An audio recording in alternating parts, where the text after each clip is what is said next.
Hey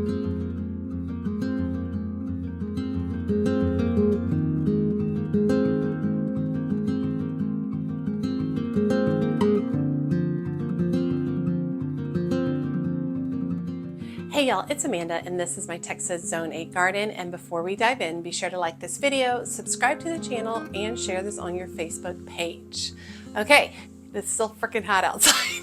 It's just rough, real rough. Today I'm inside, but I'm really excited about what we're going to be talking today about. I am going to be talking about rules I love to break as a gardener because I do it all the time. And I feel like this is something that's super important to discuss because I feel like we all need a little bit of freedom in our gardening. Okay, there are so many gardening rules out there, and sometimes breaking them actually leads to success, to creativity, and to joy in the garden. And being a YouTube gardener, I do really put myself out there for criticism. So I get a lot of responses on a daily basis telling me how I'm doing things wrong, or that's not the rule, or things like that, which in all fairness, I'm sure I'm doing things wrong. Absolutely.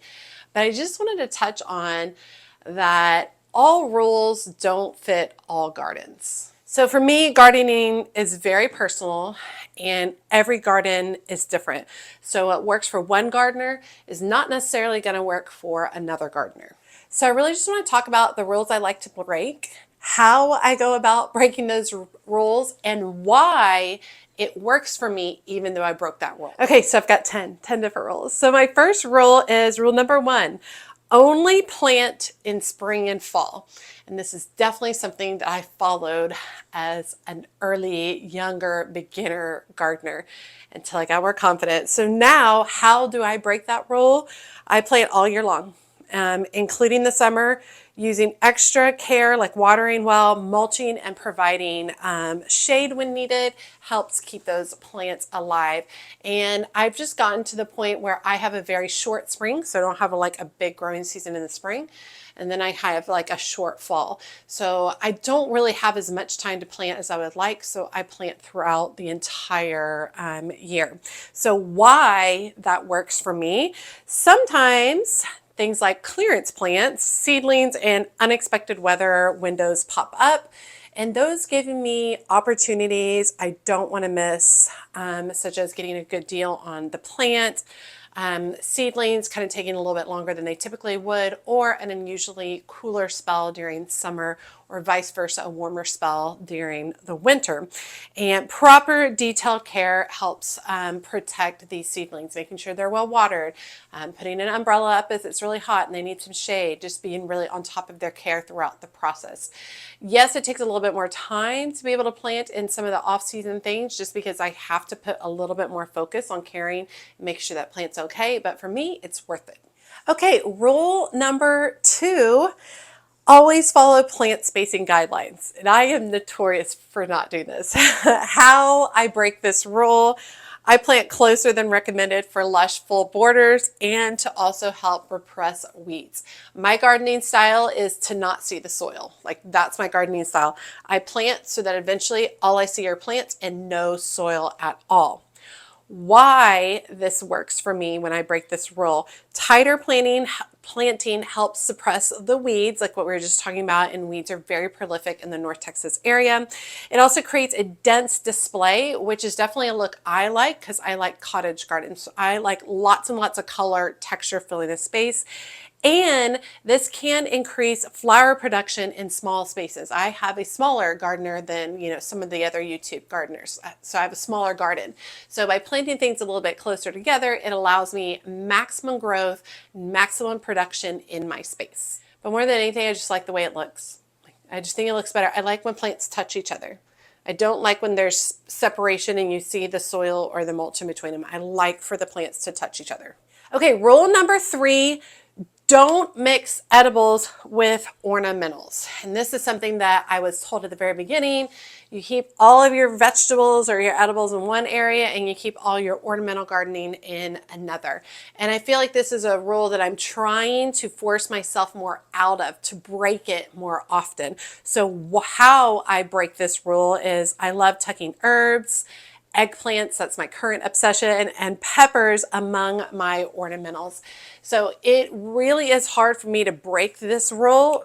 I think just because I'm nervous, like I don't plant a lot of edibles. So the ones I do have, I want them to do really well, but I really need to break out of that because why it works to break this rule is it maximizes space, which is very important for a smaller garden like my space, and it attracts pollinators, which is really important to the fruit production on your edibles, and it creates a beautiful functional garden. Companion planting, you might hear it called as well. There's definitely a lot of things that you can mix. Now, you can't mix all the things. There's definitely some research to be had in accordance with mixing certain plants together because they'll fight too hard for nutrients or they could cause some problems for each other. But definitely something I want to work more on. I want to break that rule more often if I can.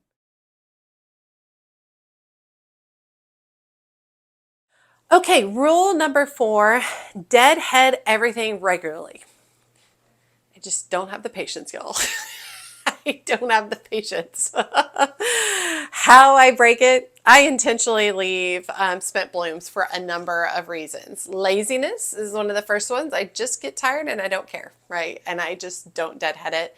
If I deadheaded every day, I still don't think I'd be caught up. Like I could deadhead multiple hours a day in my garden and not ever catch up. So kind of just is what it is in regards to that. I also like to leave spent blooms for plants like coneflower, Rebecca, and sunflowers because I really feel that that gives me an opportunity to create some winter interest. So how it works, the seed heads feed the birds, which is really, really great, adds winter interest and supports biodiversity, which is really important in your garden, especially if you're an organic gardener, because a lot of pests will take care of other pests, right? They'll keep the pest populations in check, but you have to have a lot of biodiversity in your garden. And by leaving things like seed heads in place, spent blooms in place, that attracts more insects and pollinators and wildlife to your garden. And then finally, I really like to harvest seeds so that I have seeds for the next year. So that does entail leaving some blooms in order for them to produce seed heads or seed pods. Okay, rule number 5, always follow the seed packet directions exactly. Now this one is very particular because I definitely follow a lot of seed packets when I'm first learning how to sow a particular seed. But let's talk about how I break this. So I do experiment with different sowing depths, temps, light exposure to see what really works in my garden and in my seed starting space. I want to say that with a preface that I do all the stuff it says first. And then if that doesn't work out, then I'll do a little bit of experimenting to see if something will work best for me. I do suggest following the seed packet to start off with, definitely. And then as you grow and learn a little bit more of yourself, you can try some different things. So why breaking this rule works for me, my home and local conditions don't always match the packet instructions, right? Because we all have different spaces, microclimates, environments, different zones. So I don't always match exactly what the seed packet is wanting. Therefore, I've learned what works best through experimenting and experience. But like I said, I definitely suggest starting with the directions on the seed packet. If they don't work for you, then figuring out another option and direction to try for your seeds. Rule breaking's good.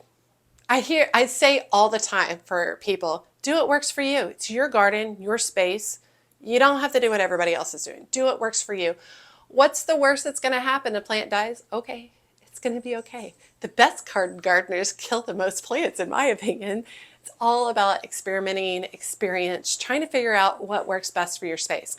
So I definitely get a lot of people are like, hey, you're supposed to do it like this. And I want to be like, hey, you live in zone 5, I live in zone 8. Very, very different experiences and locations. Even my people who live in zone 8 and other areas of the globe, we all chat all the time about how different our zone 8s are. Like very different situations. And so really when you tell a gardener this is the rule, it really should be taken with the caveat that it might be the rule, but that doesn't mean that it's the best for your particular space in your particular garden. Okay, number 6, rule to break: mulch everything all the time. And how I break it, I sometimes skip mulch in areas quite frequently where I want self-seeding to happen, like larkspur, poppies, or cleome, things like that. I sometimes skip mulching because I know the plant is going to grow so large that it will become a living mulch to help suppress weeds. Other times I skip mulching because I just don't have the money to go buy the mulch. It happens, right? Okay, so why this works for me? In areas I don't mulch, if I'm looking for reseeding or self-seeding, it allows me the opportunity to get beautiful surprise seedlings from the things like I listed: larkspur, poppies, cleome, things like that. Also in areas like I said where I plant all my plants really close together to create their own living mulch, I enjoy that look. That's why it works best for me, so I don't really feel the need to go fill in with mulch. And then thirdly, sometimes the money's just not there, right? And you just don't have the money to do it. So planting the plants a little bit closer allows me to skip that step. And then if I have time, if I have large openings, I'll go back with mulch in different places. And then also time. Sometimes it just saves me time not to mulch. And do I think those plants are going to last forever? No. A lot of times when I'm not mulching, it's typically around annuals. My perennials, I take a little bit more time and effort because those are forever plants for me. But my annuals, I might not mulch. Okay, rule number 7, always plant in a straight, neat row. That is not anything that I do. I don't do that. That is a very specific design approach for gardening. And some gardeners love it, some gardeners don't. We all have our different approaches. So how I break that particular rule, I love planting in flowing natural curves or tighter whimsical clumps. I like to plant to fit the space, and my space is not linear or symmetrical. In a lot of my gardens, it's curving and all that kind of stuff. So I plant to fit the open space. I don't plant to create a particular shape. And that's what works best for me. I know lots of gardeners who like nice, neat, straight lines, beautiful, refined boxwood borders, lots of different things like that where they like it just very linear, very beautiful, symmetric, geometric, symmetrical, that type of approach. That's just not my approach, right? And that's totally fine. It definitely works best for me to do that. So why it works to break this rule gives my garden a more relaxed cottage style, which that is the feel that I want for my particular garden. And it makes room for creative plant combos, right? Because it allows me, instead of just trying to be really restrictive to keep it in a certain space and keep it in check, I like to mix things up, put different things next to each other, try different shapes, patterns, sizes, and it really allows me to experiment and explore within my garden. Okay, rule number 8, always fertilize on a strict schedule. God, I just can't. For the life of me, I cannot fertilize on a schedule. I can put it as a reminder on my calendar, I can write it down, I can put signs up, and I'm never going to remember. So that just is who I am. How I break this rule: I feed plants when they look like they need it, not necessarily by the calendar. However, it might not be the best situation, right? Like sometimes I'll look, oh, my snapdragons are looking kind of sad. They look like they need some more nutrients. I'll go ahead and fertilize them. Would it have been better if I fertilized them 2 weeks earlier on a specific schedule? Perhaps. I might not have had the lag in production, but it's just not who I am as a gardener and as a person. So why this works for me on breaking this rule: I observe my garden and I let the plants tell me what they need, when they need it. And there's a couple of different reasons that works for my personality, that works for how I garden. This saves a little bit of money as well. It reduces waste and avoids over-fertilizing. Over-fertilizing is definitely a thing. You can burn your plants. I don't typically run into that because, like I said, I rarely fertilize on a schedule. Okay, number 9, rule number 9, you can't grow certain plants in your zones. I get gardening envy all the time, especially if you're like me and you watch YouTube channels and you see someone else and you're like, oh gosh, I want to grow that so bad. Oh, that's not supposed to grow in my zone, blah, blah, blah, blah, blah. This is a rule that I love to break, that I love to try. So how I break that rule, I push my zone limits by trying borderline plants, typically using my microclimate, protection and creative care, like overwintering in pots or using frost cloth or a greenhouse. And this allows me to be able to try a wide variety of plants that wouldn't necessarily grow in my particular zone 8. So why this works for me to break this rule. Sometimes impossible plants thrive with just a little bit of extra care. A lot of times when they're a borderline zone plant, if you give it just a little bit more effort, you can push it over the edge to be successful in your space. Such as like being grown as annuals instead of a perennial. So some perennials don't like my heat, such as delphinium. Like everybody says delphinium is a perennial. I have never had delphinium come back for me ever in all of my years of gardening. I still love it. So I grow it as an annual. That works great for me. It's beautiful. I started from seed, very cost effective to do that way. Never had it come back whatsoever. But that's me. That's my particular garden and climate. There might be someone who lives one city over who's a great gardener in this zone 8 area and they get their delphinium come back every year. All right, so they've figured something out. But there definitely are certain plants, if you give them certain accommodations, you can get them to last in your particular zone, even if it's not recommended for your zone. Okay, and number 10 on my list, probably the rule I hear commented on the most. And probably nearly every single video, I hear a comment about this particular rule, and that is annuals aren't worth it, only plant perennials. Hands down, the number one comment I get all the time.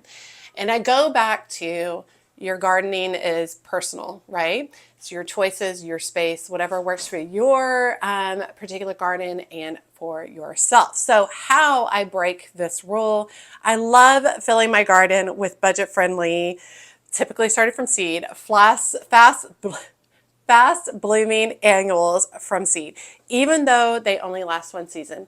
I literally don't care. Like, I love the annuals so much that I will go through months of growing them from seed myself. First of all, to fit my budget. Secondly, to be able to fill my garden with these annuals. And it's worth it. It's worth it to me. I love it. There's something to be said about annuals. They bring the biggest pops of color that are typical for different seasons and such. Perennials are great. Yes, they are tried and true and come back year after year, but they do not bring the color and texture that annuals bring. Do I think I could have a garden of all perennials? No. Do I think I could have a garden of all annuals? No. I really like a combination of the two. I'm not willing to give up either one. So why breaking this rule works for me? Annuals provide continuous color. They attract so many pollinators, which is really good for my garden, and are often cheaper and easier to start from seed than buying perennials. And that is absolutely true. This year I started, I think it was like 8 flats of petunias for less than like 20 bucks. So I just grew a whole bunch of vincas, 6 flats of vincas for really inexpensive. Coleus is an annual that I love, especially for fall. I'm about to start a bunch of coleus for fall. I mean, there's a lot of annuals that I can grow from seed for pennies per plant. And I don't feel bad about putting them outside at all in my garden and them only lasting a few months. That's totally fine with me. All right, I hope you guys enjoyed this video. I thought it was really fun to explore rules that I love to break within the gardening world. Like I said, I am a big proponent of you do what works for you in regards for gardening. I'm not saying shun everybody who has advice. Their advice might be good. You can take their advice into consideration. You can make changes as needed. I'm just saying you don't have to follow the gardening rules by the book. All right. I need to know rules that you love to break as well. Drop those rules below. Let me know your thoughts. I had someone comment the other time when I was doing a video on pruning roses, and she was like, yeah, I can't be bothered. She just literally takes a chainsaw and goes straight across her rose. She's like, I leave about 18 inches and done. She's like, and I have beautiful roses year after year after year. And she's like, I cannot be messed with the fussiness of pruning roses. So that's a rule that she likes to break. So I would like to know rules that you like to break as well. As always, make sure you like and comment on the video. Every time you like and comment, it helps grow the video and my channel very much. If you don't feel comfortable leaving a comment, just drop me an emoji below, letting me know that you made it to the end of the video and you say hi. And be sure to check me out on my Patreon community. The link is in the video description below. It is all things She's a Mad Gardener, all things gardening. It's a group of people who just want to chat and enjoy each other. There is a free tier that you can join in under, and there are additional paid tiers to join in under. Every paid tier is a big support to myself, my channel, and my family. The higher you are up in those tiers, the more access you get, including exclusive videos as well as group chats and sharing photos. As always, she's a mad gardener or decorator or anything else that she wants to be. Thanks, y'all.